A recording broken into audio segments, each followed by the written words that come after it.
Tech continues to boom. You know, the amount of projects that are being done, there's $100 million worth of projects happening in the Middle East. You know, we're building new cities, all the renewables thing needs technology, all the C&I needs technology. So technology sort of overarches everything. So that is a booming market still. The Middle East presents enormous opportunities with the region's energy sector, transformation and mega projects driving unprecedented demand for specialised talent. According to recent industry projections, EOR services in the region are experiencing double-digit growth annually as businesses seek compliant, efficient pathways to establish their presence. I'm your host, Alex Scott, and in today's episode of Staffing Solutions Simplified, we're exploring the intricate landscape of an employer of record solution, a critical enabler for businesses expanding into the Middle East dynamic markets. Joining us today are three experts, Lee, Lewis, and Roxana, who bring decades of combined experience in navigating the complexities of a global mobility, legal compliance, and strategic workforce planning across the Gulf region. Throughout this episode, we'll explore the evolution of an EOR solution, examine how they're revolutionising internal hiring strategies, and uncover the nuances of bringing expat workers into key markets like Saudi Arabia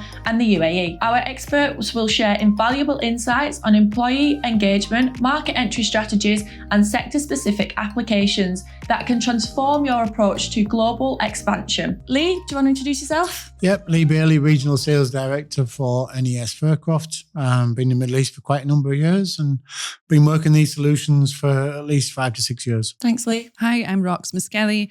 I am Key Accounts Director for Employer of Record. I've been with NES just over a year and recently moved to the Middle East from Scotland. Thanks, Rox. I'm Lewis Cheesemans. I'm the Operations Director for our power and renewables business across the Middle East, based in Dubai.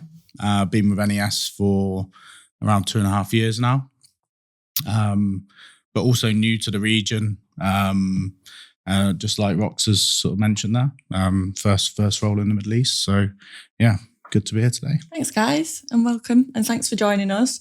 So let's kick this off then. Can you explain for those who don't know, what is an employer of record solution and how did it come around? Good question. I think we'll all probably have different opinions, all fall in the same place, but different opinions. But Lewis? Yeah, so I think for me, employer of record is providing that model or platform to deliver business in a location where you're not currently present. It's giving businesses real flexibility to go on a global journey. So that's my definition of it. And NES are kind of at the forefront of that solution. And that's probably because of the industry you're working, yeah? Because obviously you doing power renewables, you're seeing a lot of that where you're seeing new industries coming to new locations. So yeah, absolutely. I guess that's at the forefront of your EOR solution. Yeah, absolutely. So I think talking about the power and renewables sectors in the region, today you see international businesses coming into the region to deliver projects. Yeah. And, the EOR platform has been that, opportunity to leverage business in this part of the world. Not only, coming into, the Middle East, but then, I see so much now in terms of, regional businesses going out to other parts of the world to sort of deliver projects and go on a global ambition to, support global projects as well. So yeah, that's my view on it. I think from my perspective, the majority of the market that we're looking after at the moment is Saudi, particularly construction and infrastructure. And for us, it's a lot about compliance and making sure that we're setting up our partners for success and making sure that they compliantly can bring people into their country. There's so many complexities around nationalisation, visa, benefits, payroll that we can leverage us for, which is brilliant. I think throughout this, you'll find everyone's got a different reason why people are using it. I think in general, in terms of the EOR proposition itself, it's changed over the last 5 or 6 years and people use it for very different reasons. You've got companies now are focused a lot more on compliance. And there's a global workforce now available. There's people all over the world and companies want to send their people all over the world. Whereas before it's been quite easy. Send them in, get them on a tourist visa, non-compliant routes, get them on different ways of doing it for different locations. And now it's all about the compliance side of it. How can I send one of my staff members who might have been with me for 10 or 15 years into a geography to do some work, but be absolutely compliant and make sure they have a great experience. Do it that way. But it allows companies now to have a workforce that can go anywhere in the world. They can hire remote workers, and it's all that compliance aspect. One, the compliant. Two, it's a match of the experience and the compensation, the benefits to still feel like they're part of their company. And, there's a lot of companies opened up in this space, a massive amount of companies opened up in this space over the last 4 or 5 years. I think there's probably a select few that can really provide that whole hand-holding experience to bring people in to locations and to hire them. There's those that can do it just from a paper aspect in terms of a contract. But there's different variations of it. But I think ultimately companies need to be able to have a global workforce, and this allows them to do it. Yeah. I think talking about NES Furcroft here today and thinking about our solution and our global EOR solution, our capability, what makes us stand out in the market is, I think, our global footprint. Yeah. So our NES owned entities across the world. Today we're at over 100 entities across the world. So this is NES Furcroft owned offices with people in these offices that control the compliance, control the mobilization of people from one country to another. It really, I think, it's something that we're really proud of in terms of being able to offer that sort of really super service to the employees of these organizations. And it's a real, I know from talking to many clients over the last couple of years that, it's the trust element that I think is really key. How clients feel about us being their employer of record. How can they put their trust in NES Furcroft to deliver that high level of standard that they expect from this service? So, Lee, you've touched on it, all those points around, mirroring everything from employment contracts to benefits to, everything that goes on in their business. I think it's something that NES really push forward on in terms of being that VIP service and that premium supplier in the market, and one that's probably been doing this, longer than most now. Lee, when did you started this journey in the Middle East? Journey in the Middle East, it was really born out of two things, I think. One, COVID times. A lot of companies then realised at that point that, there was an international workforce out there. People couldn't travel across borders. They needed to employ people and get them into their locations. People couldn't move. And I think through that, people found that actually they can access talent across the world and they can work remotely. I know quite a lot of companies that reduced their internal headcount and started employing people remotely because the skills were better. The salaries were more cost efficient for them. In a lot of the cases, it was the access to talent was much easier, but they didn't have, how do I do it? How do I employ somebody over there, in India, in a Saudi, in a Canada, America? How do I do it? And then that's where the birth has really started to grow, I think. And then since then, it's just accelerated. And I think the year-on-year growth expected in this sort of sector itself, in this service, it's 10-20% year-on-year growth for the next 5 to 10 years minimum, because the world's become a much smaller place. Yeah. But I think you touched on a point there about the EOR service. So I think just to clarify, there is them two different types of EOR. There's two different types of companies that set up EOR. One, you've got the technology space. You've seen an absolute boom in people setting up a technology platform that allows people to do that EOR service, where they've probably got 150 different entities across the world. But ultimately, that's what it is. It's an entity. It's a commercial registration. They can pull a standard contract and they can employ somebody in that location.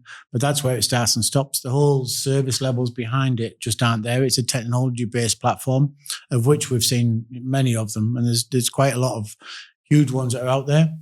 But on the other side of the coin, you've got companies like ourselves that have the total geographical infrastructure that can offer exactly the same service. But on top of that, we've got people based in every location. It's a whole handheld experience. The structure to flux the compensation and benefits, the HR, the legal teams, etc. Our infrastructure set up on the other side of it, where if people are looking for that quick solution, technology platforms are great. If they're looking for that bigger experience, then companies like ourselves is even better. And that's why we've took that extra step now to bring in technology, so we can sort of be a hybrid of the two and run that sort of solution. And how does an EOR support international hiring strategies in the Middle East, would you say, Lewis?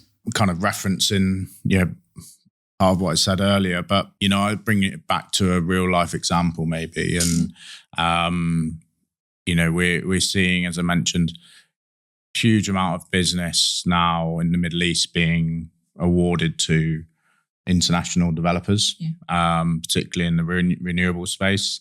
Sometimes it's first entry to a particular country in the Middle East. It can present many challenges around talent, employer, being the employer in country, the payroll, having a legal entity, everything around being set up to do business and employ staff compliantly. That still remains a challenge for a lot of businesses. Seen that area really explode for us in the renewable space, where we're supporting those developers now with establishing their teams for their own corporate functions, or even project companies now that sit and deliver or oversee the construction of new solar projects in Saudi Arabia, for example. There's a lot of challenges that go with setting up the organization. You can then also talk around nationalization challenges, and it's something that our customers look to outsource, leave it to the experts. I think if you look in your space now, though, there's companies now, when talk about international companies, before they would sit and look at what work they're going to go after. And, they'd be confined by where they've got an office, where they've got an infrastructure. Now they're looking at the world and saying, actually, and how many new names have you seen come across your desk where companies do get in touch and say, right, I'm bidding on some work in, it could be Oman, could be Saudi, could be Qatar. I'm bidding on some work. We haven't got an infrastructure, but if we go for it, can you guys support? Can you help us with a full, a benchmarking exercise of what people get paid in those locations, what would it cost, and actually helping with that cost proposal, but not just that point when it gets to that, delivering the people on time to go into those locations. If you go back 5 years ago, companies weren't even thinking about it. But now the amount of names that come across the desks, and it's like, don't even know half the companies that are there, but they could be based in America, Canada, Australia. And they've now got access to the Middle East, especially because there's $1 trillion opportunities and everybody wants to be part of it.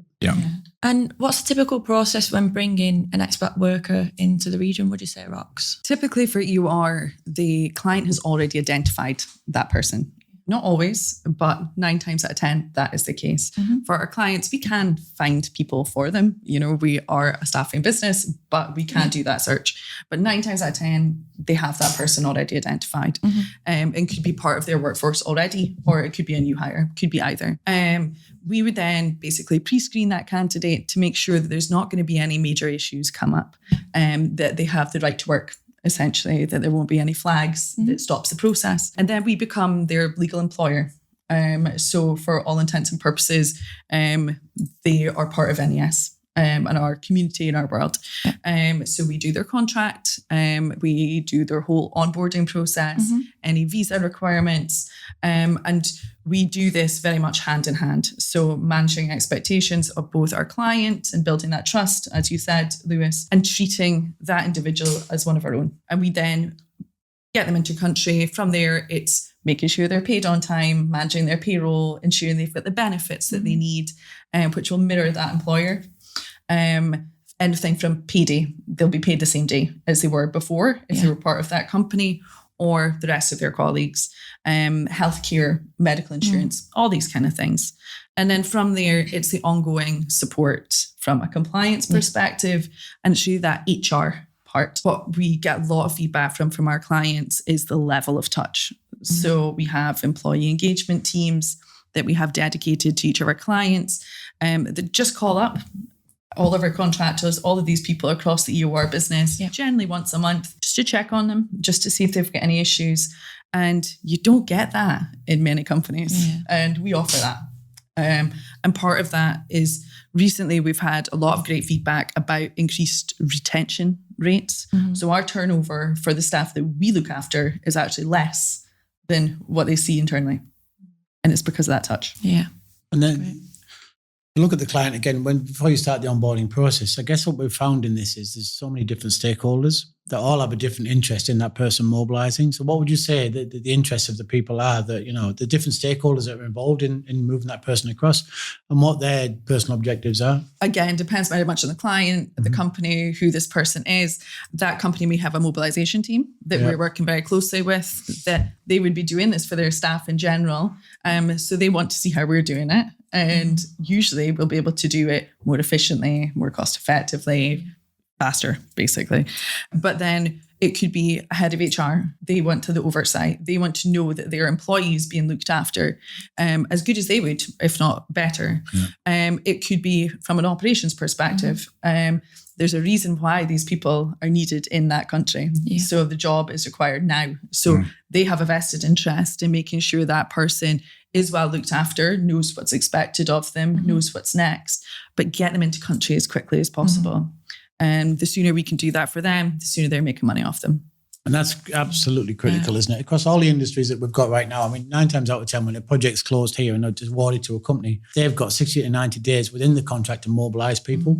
So that time to hire is absolutely critical. And I think over the last 4 or 5 years, we've put so much effort into reducing the time to hire that we're probably quicker in most locations, if not all, than companies themselves, because of the teams that we've built. Teams that we've built in across the world. I think the key point to touch on here is, you know, sometimes employer of record is mobilising someone from a country where they're employed by the client, and they're moving them to a new country.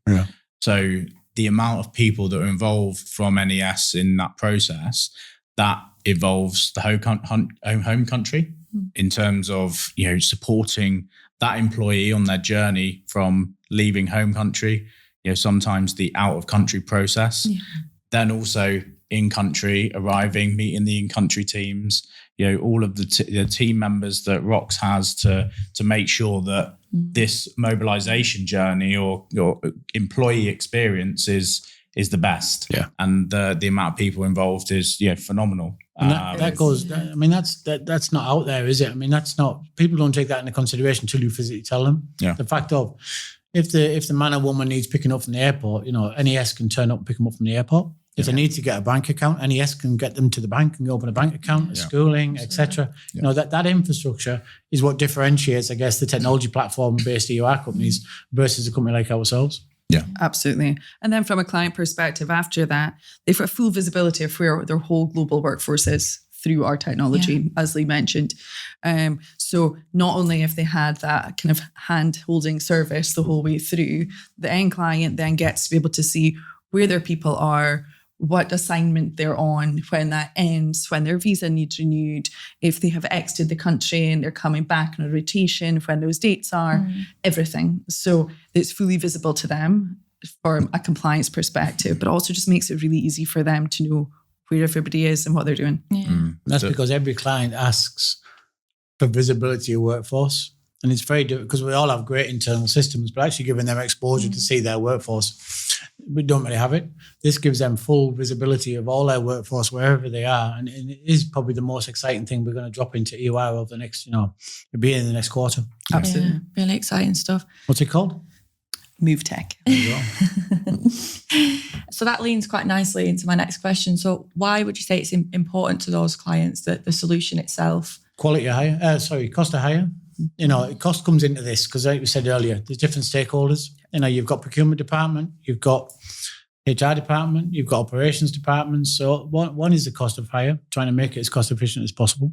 But the other one is the time to hire, I guess. You know, I need people on the ground. But in your, in CNI and renewables, what's your experience? I mean, in terms of the quality of the service, I think we've touched on it a lot here already, but it's something that we place a lot of value on. Service is absolutely front and center of everything we do. For me, it's just really about managing expectations really clearly, taking the client on the journey at the beginning. This is what to expect from the process and, building that trust from the outset. We take that opportunity to do this once for a customer. They'll like the experience. They'll come back to us and continue to use the NES Vercroft Employer of Record service, not only locally, but then explore this on a global level. So that's, in terms of quality. That's I guess the step before that is the client takes us on a journey. So the client takes us on a journey of what their experience looks like for their employees. Yeah. And then we can sit and understand exactly what the steps are that their employees do.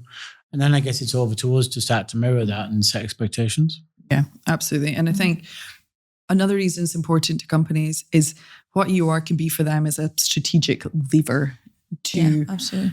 not only reduce their costs, which it can. It also means if they're expanding en masse and they maybe already have a footprint in that country at the time, but they might not have the infrastructure behind it. Yeah. So they might not have the mobilization teams. They might not have the visa capabilities.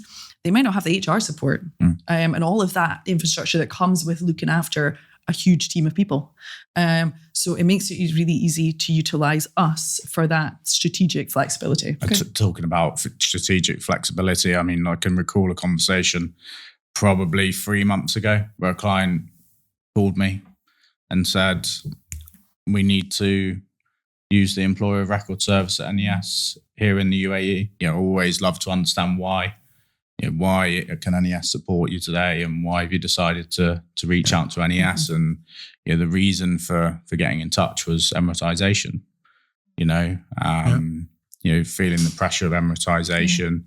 They hadn't planned their own strategy around Emiratization, and they looked to mobilize, offboard a lot of their workforce to NES, to give them more flexibility on their project, to relieve that pressure in terms of meeting nationalisation targets. So that's what we're seeing all the time, and not just in the UAE, but all of the countries in region, particularly when we bring nationalisation challenges into the kind of the story in terms of managing your employees. I think it's it offers superb flexibility. Absolutely. And I think it's a good point on the nationalisation because it changes constantly. So the Saudization targets of the last year have changed. They've gone up 5%. So it's now at 40% for project management, 30% for engineering. It's a lot. And we have our legal teams that can provide that support and guidance to our clients as well. So our teams are so deep in it all the time, right? They know exactly what's happening, and we can preempt some of these things and make sure that our clients are prepared for it, for their own workforce as well, and adding that value. But it's making sure that we are doing this compliantly, right? And there's a trust element that's required to make sure that we do.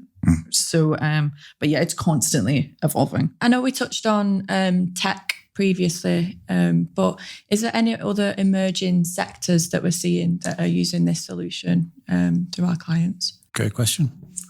I think the emerging ones, I think it was originally set up for tech industries. Tech industries have access to talent all over the world. They've used it for quite a long time.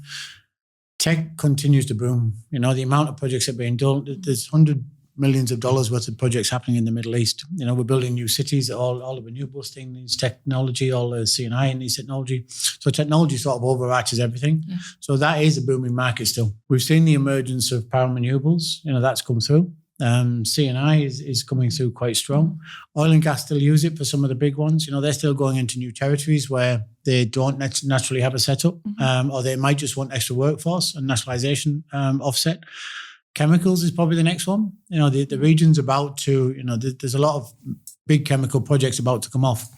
And one, they've got to balance the nationalisation programme because it is challenging for some of the companies. And two, they need to bring in talent that isn't here at the moment, and they can't find it in the local workforce. And we need to do that transition of skills. So you'll find it coming in chemicals, where they'll bring speciality people into the regions in all the countries, and then they'll start to transfer the skills across on the chemical side of it. So I reckon that might be the next big boom. But in the meantime, everything else is still, I think, full steam ahead. I think in terms of where we've seen the growth in power and renewables, it's solar across all the different sectors that you've seen. Where are you seeing that uptick? In growth across the sector? Yeah.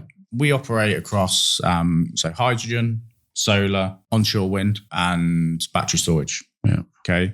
So over the last 5 years, you've seen huge investment in solar, which has demanded, it put real pressure on the talent market in every country across the region due to the growth to meet the net zero targets across each of the countries in the region. And so solar companies, so just to touch on that, solar companies are coming in from where? Because there's no solar companies in the Middle East, that volume that have done it elsewhere in the world. Yeah. So they need to come in and say, where are you seeing the solar companies coming from? Yeah, it's mainly Europe and Asia. In terms of where these organizations are coming from to do projects, Saudi as an example. So Europe and Asia, India,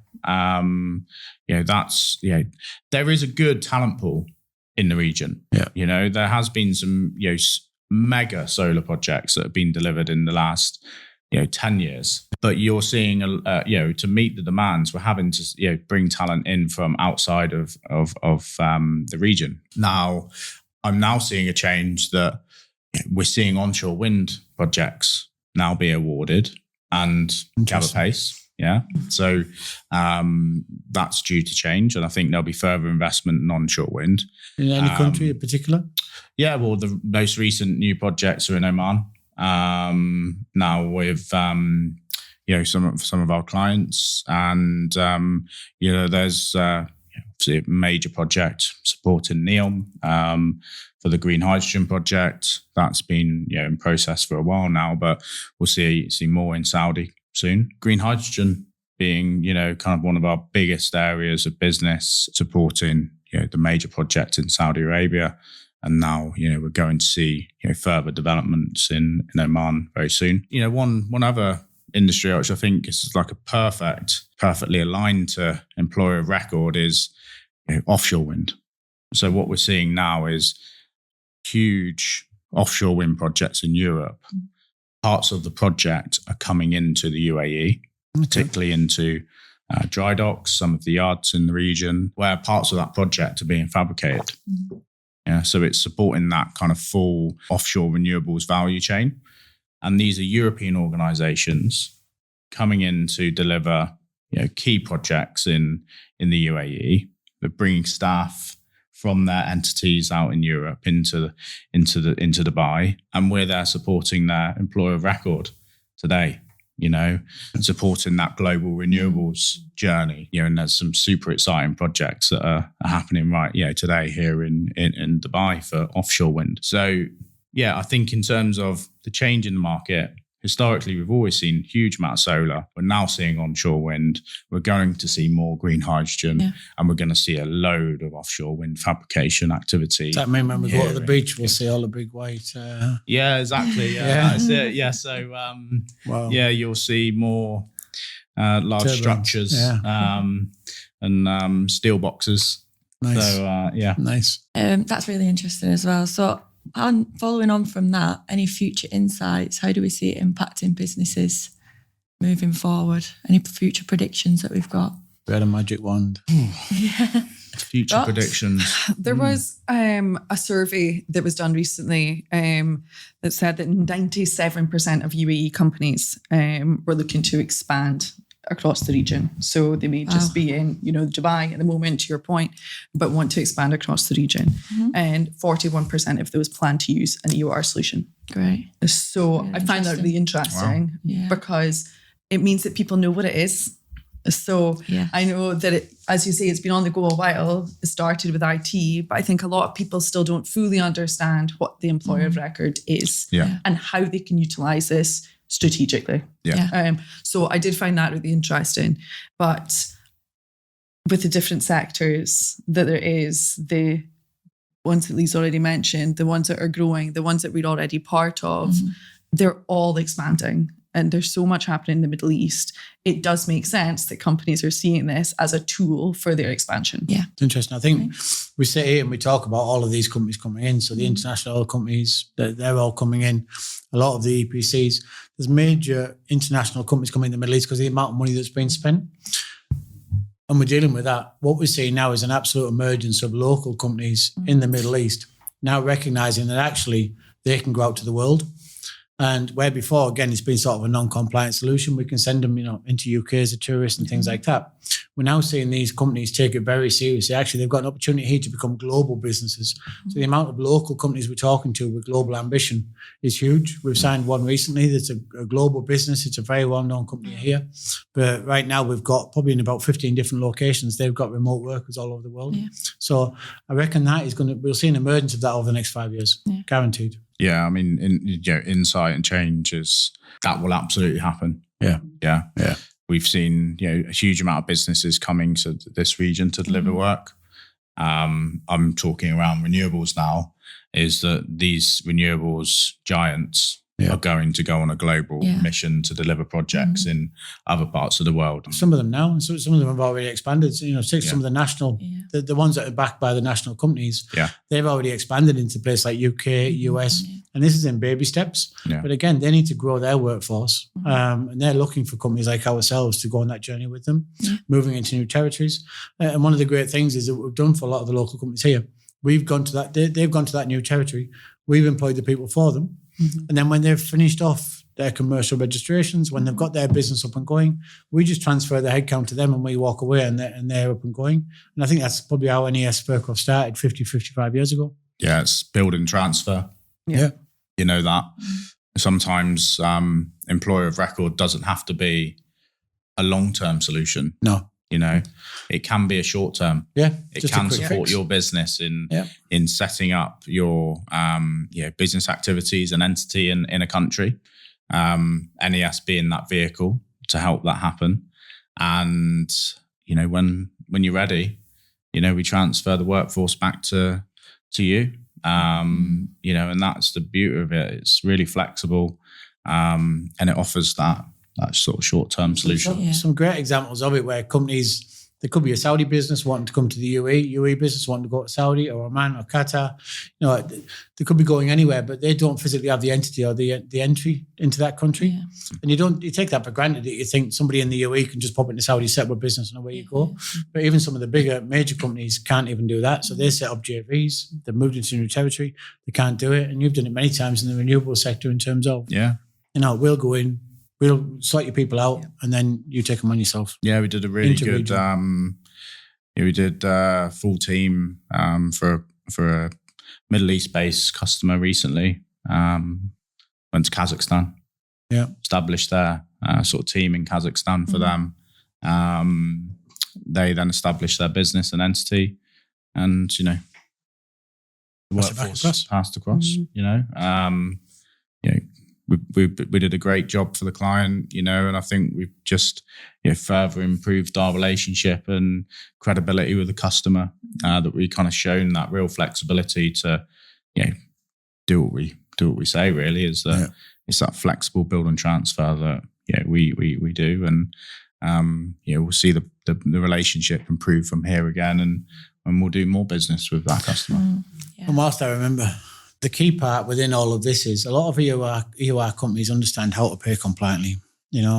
That part of it should be granted and how to pay the people. And then you've got the whole comp brand strategy. But a lot of companies that we work with are looking for companies that have energy related experience because this is a different type of experience that these people need to go on. People that understand the energy industry, no matter or infrastructure or technology, companies that understand it, the clients are more willing to work with them because they know what sort of journey they're going on and that they can take trust and value that we can deliver what we promise, I think. That brings us to a nice natural conclusion then of this episode. So thank you everybody for joining us. I know you've got very busy schedules, but thanks for taking time out of your day. I think it's been really insightful. And thank you to everyone for watching from all of us at NES Furcroft. Thank you for watching and listening to Staffing Strategies Simplified. Today we spoke to Lee, Lewis and Roxana, Workforce Solutions Specialists at NES Furcroft, on how companies can navigate the complexities of a global mobility, legal compliance and strategic workforce planning across the Middle East. We hope you found our discussion useful. If you'd like to learn more about what an EOR solution can do for your business, please visit our website at www.nesfurcroft.com or connect with us on social media.